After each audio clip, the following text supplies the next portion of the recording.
بآیاتش ترا کار جزی نیست، کہ از یاسین او آساں بمیری، اس قرآن کی آیات سے تمہارا یہی سروکار رہ گیا ہے کہ عالم نزا میں سورہ یاسین سنا دو، جان آسانی سے نکل جائے، مشکل جو ہے مرحلہ آسان ہو جائے۔ یہ صرف ایصال ثواب یا حصول ثواب کا ایک آلہ بن گیا۔ کیا کر رہے ہیں اس قرآن کے ساتھ؟ اس کی قدر و قیمت کا کیا اندازہ ہم نے کیا؟ بہرحال جو بھی ربع صدی لگائی ہے آپ کے شہر لاہور میں، سن 65 میں منتقل ہوا تھا، یہاں 90 آ گیا ہے، اب تو ربع صدی میں تو کوئی کمی نہیں رہی۔ اور پہلی جو 2 تقریریں کی تھی مسلمانوں پر قرآن مجید کے حقوق، کہ سوچو صدر ایوب کا دور تھا، وہ جشن منایا گیا تھا، 1400 سالہ جشن نزول قرآن، اور وہ بھی اصل میں ایک بڑی یوں سمجھیے کہ ہوشیاری کا کام تھا۔ بہت قسم کے جشن منتے تھے، جشن مہران، جشن فلاں، رقص و موسیقی، تو انہوں نے سوچا کہ مولویوں کو بھی رشوت کے طور پر ایک جشن دے دو، الاٹ کرو، 1400 سال ہو گئے، لہذا قرآن کو سونے کے تار سے لکھو، ایک تو یہ کام، اور دوسرے یہ کہ قرات کی محفل منعقد کرو۔ یہ جشن تھا، اس کے حوالے سے میں نے بات کی تھی کہ ہوش میں آؤ، قرآن اس لیے نازل نہیں ہوا۔ جب یہ موعظہ تھا، جب یہ شفاء لما فی الصدور تھا، جب یہ ھدی للناس تھا، جبکہ یہ موجب رحمت تھا، پورا قرآن بھی لوگوں کے پاس نہیں تھا۔ کہیں پرزوں پہ لکھی ہوئی صورتیں، کہیں اونٹ کے شانے کی ہڈی پر سکیپولا پر لکھی ہوئی کوئی صورت، شاذ کسی کو کاغذ دستیاب ہوتا تھا، کہیں مابین الدفتین تو قرآن تھا ہی نہیں۔ وہ تو حضرت ابوبکر نے کیا ہے، حضور کے زمانے میں تو نہیں تھا، سینوں میں جمع ہو گیا تھا۔ سونے کے تار سے کیا سوال، تانبے کے تار سے لکھا ہوا بھی نہیں تھا، کاغذ پر چھپا ہوا تھا ہی نہیں،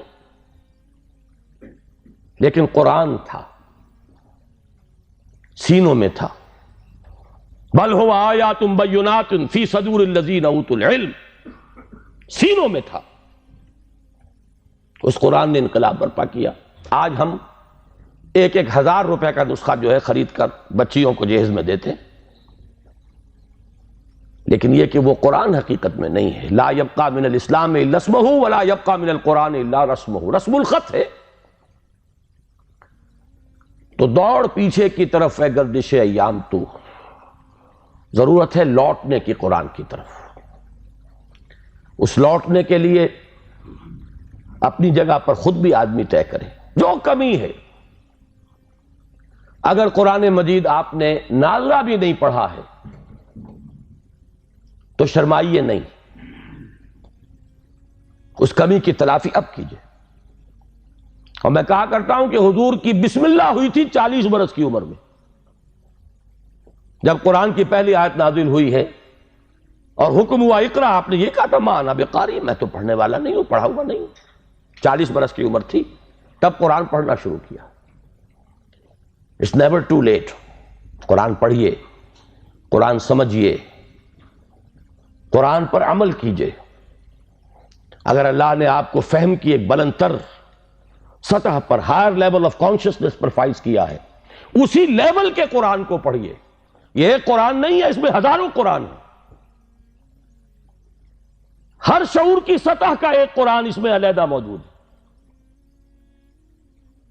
اور ہر دور کی علمی سطح پر، اس کے افق پر ایک خورشید تازہ کے مانند یہ قرآن طلوع ہوگا۔ لیکن ضرورت ہے اس میں لگنے کی، کھپنے کی، اس میں ڈوبنے کی، اس میں غوطہ زنی کی۔ قرآن میں ہو غوطہ زن اے مرد مسلمان۔ اس سے ذرا آگے بڑھیے، اللہ نے دولت دی ہے، لگائیے اس کام میں۔ اور اللہ نے اولاد دی ہے جو سب سے بڑا ایسٹ ہے انسان کا، جو اصل صدقہ جاریہ ہے، تو لگائیے اس کام میں۔ ابھی میرے ایک بڑے عزیز دوست، بڑی قدر ہے میری نگاہ میں ان کی، ایئر فورس میں بڑے اونچے مقام پر ہیں، وہ فرما رہے تھے کہ میں نے اپنے بعض عزیزوں سے یہ کہا کہ قرآن کالج میں بچوں کو داخل کرائیں، لیکن معلوم ہوا کہ آپ کے ہاں تو وہ اردو میڈیم ہے۔ اب اونچی سوسائٹی وہ تو اردو میڈیم میں اپنے بچے کو نہیں بھیجے گی،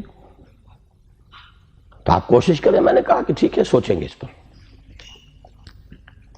بات سمجھ لیجئے کہ قرآن کالج آپ کے معاشرے کی ان ضرورتوں کو پورا کرنے کے لیے نہیں ہے۔